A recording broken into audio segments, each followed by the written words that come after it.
Habang ang mundo ay nakatutok sa mga kaganapan sa Middle East, meron po tayong isang breaking news dito na nagpayanig sa crypto market sa loob lamang ng huling 10 oras o nitong mga nakalipas na ilang oras lamang.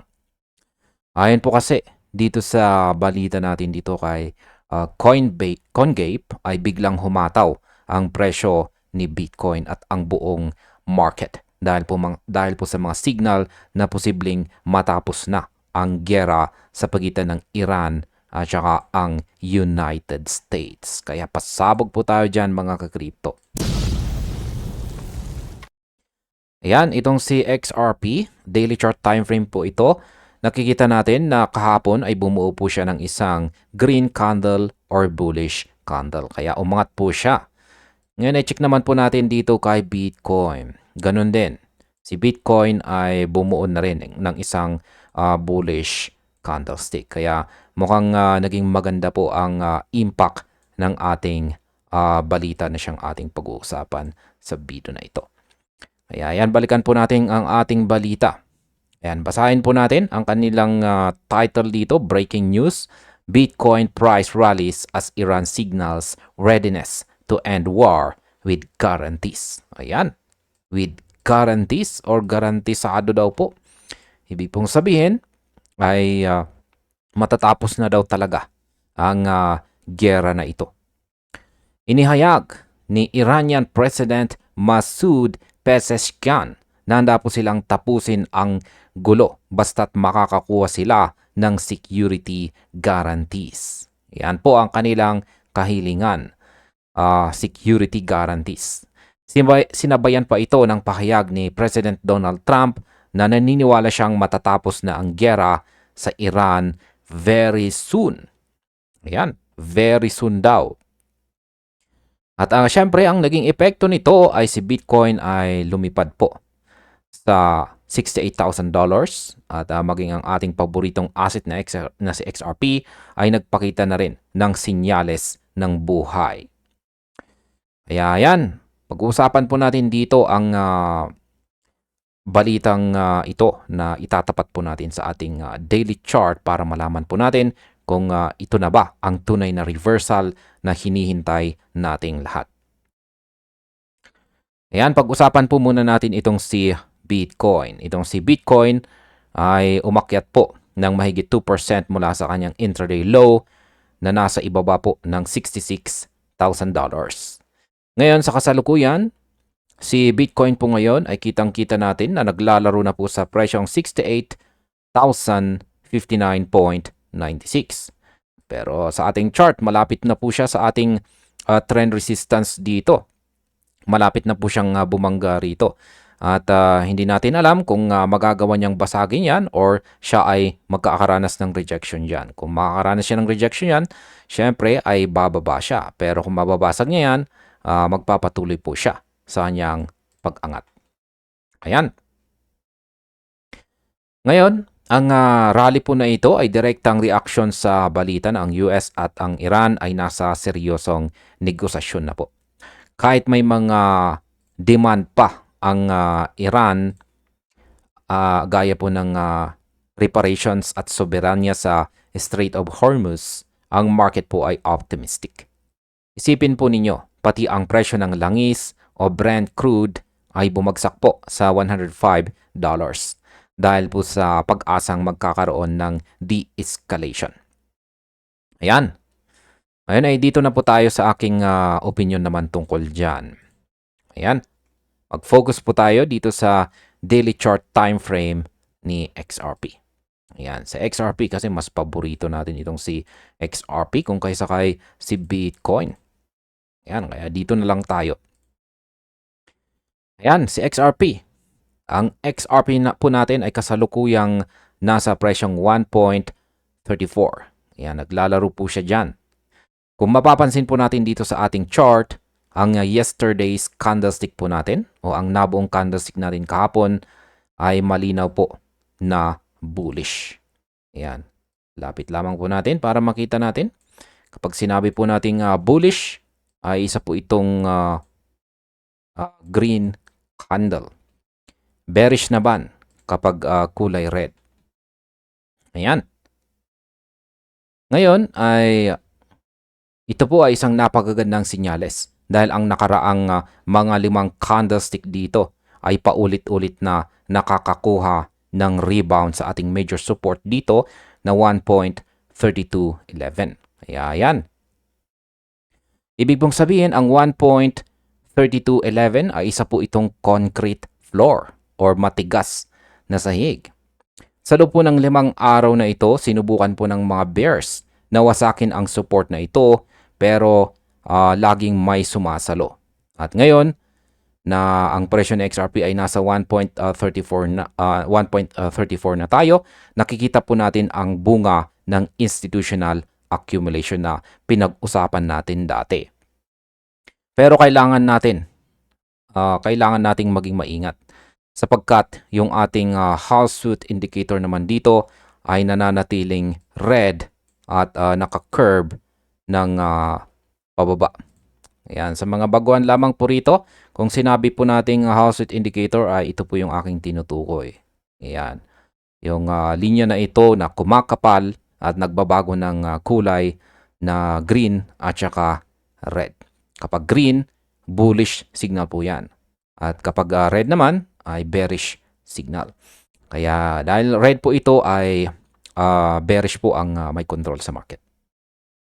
Ngayon, ang ibig pong sabihin nito ay kahit may rebound, hindi pa tayo out of the woods.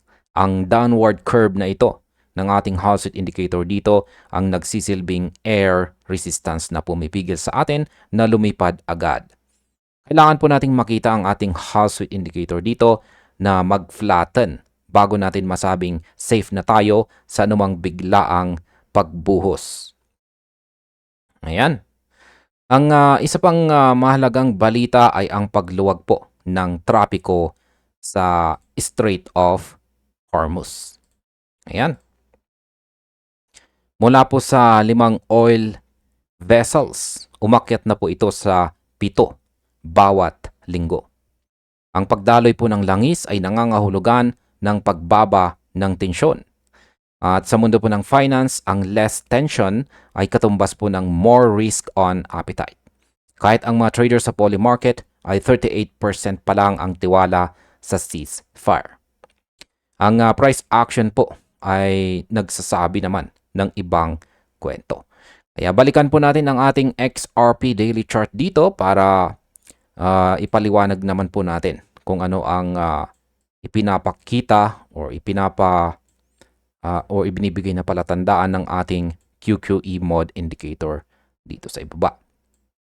Kung sa mga baguhan yung QQE mod natin po dito, yung nakikita natin dito sa ibabang bahagi ng ating chart na bumubuo ng mga QQE bars. Ayan. Kaya ito po ang pinaka-exciting na part ng ating technical analysis dito. Ayan, kung bibilangin po natin ay meron na po tayong 6 na magkakasunod na mga red bars dito. Nitong nakaraang 4 na araw, mapapansin natin na ang mga red bars na ito ay palaki ng palaki. Ayan, palaki ng palaki ang kanilang sukat. Sinyalis po ito ng matinding bearish momentum. Pero tignan po natin yung ika-5 bar or ang 5th bar dito at ang kasalukuyang 6 bar natin dito. Nagsisimula na po silang lumiit. Yan, nagsisimula na pong lumiit ang kanilang sukat.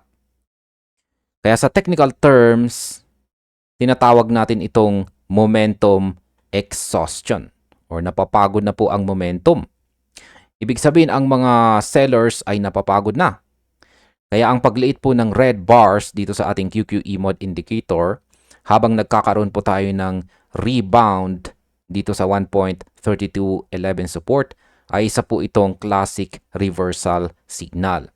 Kapag ang momentum ay humihina habang ang support ay tumitindig, malaki po ang tsansa na ang susunod na bar ay mag-switch na patungong kulay blue. Yan, katulad po ng mga nandito. Kaya ang opinion ko po rito ay ang news po dito sa Iran ang nagsilbing catalyst para mapigilan ang paglaki ng mga momentum bars natin dito.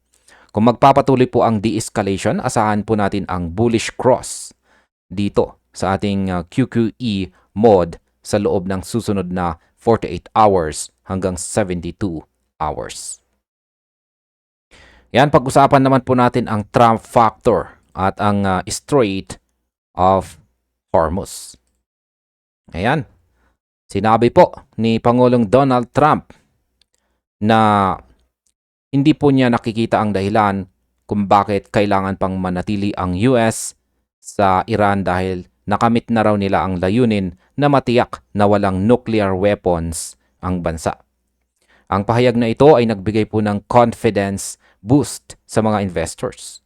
Kapag ang pinuno ng isang superpower ay nagsabing it would end soon, ang smart money ay nagsisimula ng pumesto sa crypto bilang isang front run sa kapayapaan. Ayan. Ang masasabi ko naman di dyan ay, yan, balikan po natin ang ating chart dito kay XRP. Dahil po sa Trump factor na ito, ang ating major resistance dito ay muling pumasok po sa ating usapan. Ang ating major resistance po dito ay nasa presyong 1.5672 dito sa itaas. Pero tandaan po natin, mayroon na po tayong minor resistance dito. Ayan, dito sa itaas. Kaya maliban po dyan, ay meron din tayong nabuong minor resistance dito. Ayan. Pero yung pinakamataas po natin na target ay ang 1.5672. Ayan, lagay lamang po natin ang ating minor resistance dito. Ayan. At ito po ay nasa 1.4371.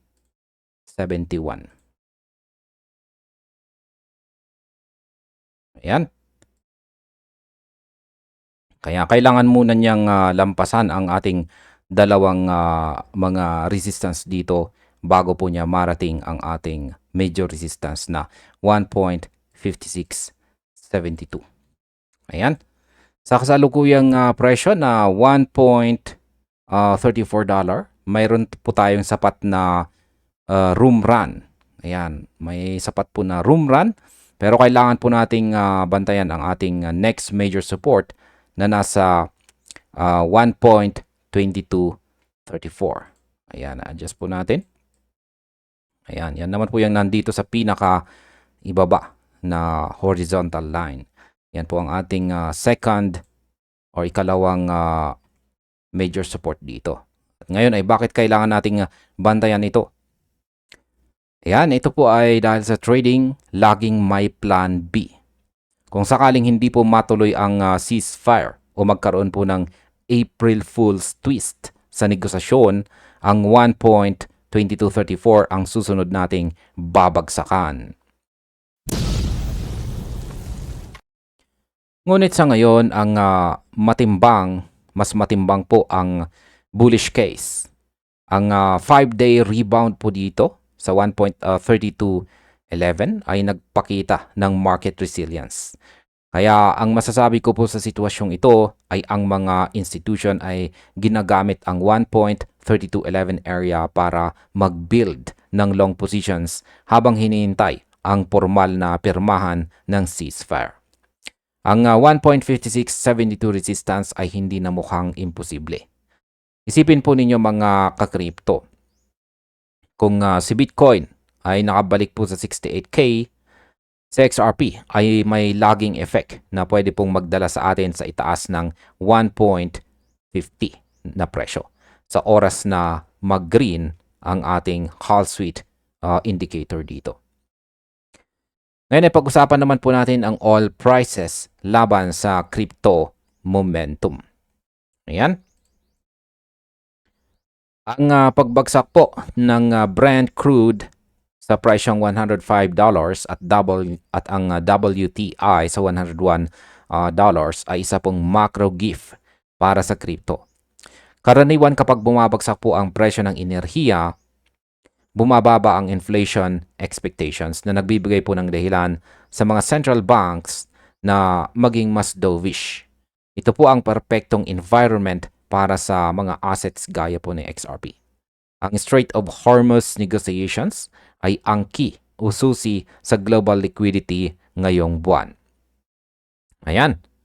Ang masasabi ko naman dyan ay balikan po natin ulit ang ating daily chart time frame dito. Yan, sa presyong $1.34 tayo ay nagtitrade sa ibabaw ng support dito. Ang kailangan na lang nating makita ay ang confirmation mula po dito sa ating Hallsuit indicator. Ang Hallsuit na red at nag-curve ng pababa ay parang isang down slope sa kalsada. Mas madaling bumaba kaysa umakyat. Pero ang bullish candlestick po na nabuo kahapon dito ay nagpakita na. Yan, nagpakita na ang engine po ng XRP ay sapat na malakas para lumaban sa slope na ito. Kaya ang opinion ko po rito para sa atin bilang mga traders, huwag pong magpanik sa 6 red bars na nakikita natin dito sa ating QQE mode indicator. Tumingin po tayo sa size or sukat ng mga bars. Ang pagliit po ng sukat ay mas mahalaga kaysa sa kulay sa puntong ito. Ipinapakita nito na ang selling force ay nawawalan na ng gasolina. Ang $1.34 na presyo ay isa pong magandang pwesto. Pero ang tunay na kumpirmasyon ay kapag nabasag na natin ang slope ng Hallsuit indicator natin dito. Kung ang balita po sa Iran ay maging formal na ceasefire na, ang $1.34 na presyo ay mabilis na magiging memorya na lang habang tinitignan po natin ang 1.56 na resistance dito sa itaas. Ayan. Ngayon ay pag-usapan naman po natin ang tungkol sa 1.3211 na support natin dito. Bakit nga ba? Ayan, i-zoom lamang po natin para mas makita natin yung mga nabuong previous candlestick natin dito. Ayan, kasi ang katanungan natin dito ay bakit nga ba laging nagbabounce yan sa XRP sa ating major support dito. Sa psychology po ng trading, ito ang tinatawag na value zone. Dito naniniwala ang mga malalaking isda na mura na sa XRP. Ang katotohanang 5 beses itong tinamaan at 5 beses din itong nag-rebound ay patunay po na may gigantic buy wall sa area na ito. Ang news po sa Iran ay ang spark na kailangan po ng wall na ito para itulak ang presyo paitaas. Kaya ang opinion ko po sa roadmap natin sa mga susunod na araw ay bantayan po natin ang 4-hour at saka daily close candle natin. Kasi kung magagawa nating magsara sa itaas ng $1.35, malaki po ang tsansa na mag-flatten na po ang ating Hallsuit indicator. Ang 1.3211 na support natin ay ang ating safety net dito. Hanggat hindi tayo nagsasara sa ibaba nito, ang ating bullish thesis ay buhay na buhay. Ang 1.2234 support naman dito sa ibaba. Ayan. Ang sunod nating support dito sa ibaba. Ayan po, ang 1.2234 ay malayo pa. At sana ay hindi na natin kailangang balikan pa ang naturang support na ito. Ang ating QQE mode naman na lumiliit ang red bars, yan ay nagsisilbing ating early warning system para sa isang breakout. Para itong dilim bago ang bukang liwayway. Ang 5th at saka ang 6 bars na palit ng palit ay nagsasabi po sa atin na ang bearish cycle ay malapit nang matapos. Kaya sa presyong $1.34, tayo ay nasa gitna ng transition phase. Kaya maging handa po tayo sa volatility dahil ngayong April 1, laging may kasamang kaba ang bawat balita. Pero ang chart data po natin ay hindi nagsisinungaling. Yan, bilang pagtatapos, ang balitang hatid ng Iran, ayan, at ni President Trump ay isa po itong game changer para sa global markets. Yan, si Bitcoin sa 68K ay ang leader na nagbubukas ng daan para sa altcoin rally. Sa XRP naman na may matibay na pundasyon sa 1.3211 at nakakita ng paghihina sa bearish momentum ng QQE mod ay nasa isang napaka-interesting na position. Ang balita po ng kapayapaan ay balita ng kasaganaan para sa crypto. Habang ang langis ay bumabagsak at ang trapiko sa Strait of Hormuz ay bumabalik sa normal, ang liquidity ay muling dadaloy sa ating mga digital assets. Kaya manatili po tayong disiplinado, bantayan po natin ang ating 1.3211 support at hintayin po natin ang kumpirmasyon ng ating Hawkswood indicator. Ang $1.34 na presyo ay simula pa lang kung magtutuloy-tuloy ang de-escalation na ito. At ayan, hanggang dito na lamang po tayo sa video na ito mga ka-crypto. Marami pong salamat sa panonood.